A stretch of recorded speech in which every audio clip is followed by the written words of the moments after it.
Welcome to organic oven. ഇന്ന് നമ്മൾ തയ്യാറാക്കാൻ പോകുന്നത് ചക്ക ബിരിയാണി.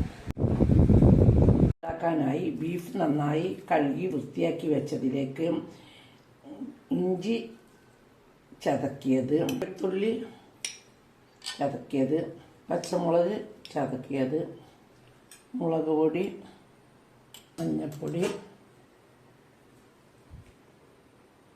കുരുമുളക് പൊടി, ഗരം മസാല എല്ലാം ചേർത്ത് നന്നായി കുഴക്കുക.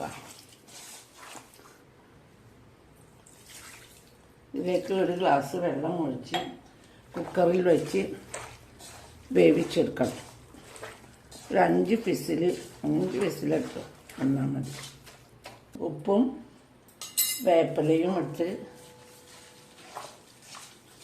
നമുക്ക് കുക്കറിലേക്ക് മാറ്റാം. കുറച്ച് വെള്ളം കൂടെ ഒഴിച്ച് കൊടുക്കും.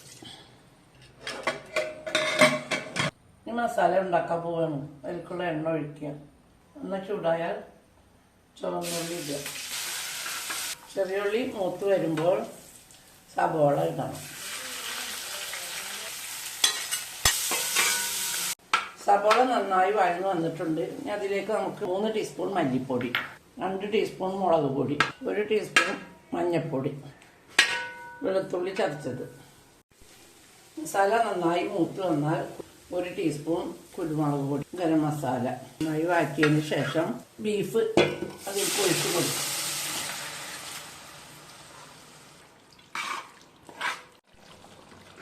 ഇപ്പോൾ നമ്മൾ ഇറച്ചിയും മസാലയും നന്നായി യോജിച്ച് കുറുകി വന്നിട്ടുണ്ട്. അതിലേക്ക് നമ്മുടെ നേരത്തെ ആവിയിൽ വേവിച്ച് വെച്ച ചക്ക ഇട്ട് കൊടുക്കണം. ചക്കയും ഇറച്ചിയും കൂടെ നന്നായി യോജിപ്പിച്ചെടുക്കണം. കുറച്ച് ചുടുവെള്ളം ഒഴിച്ച് ഒന്ന് ഇളക്കുക. അതിലേക്ക് തേങ്ങ വറുത്ത് പൊടിച്ചത് ഇട്ട് കൊടുക്കുക.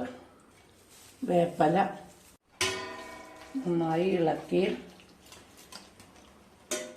10 മിനിറ്റ് മൂടി വെക്കണം.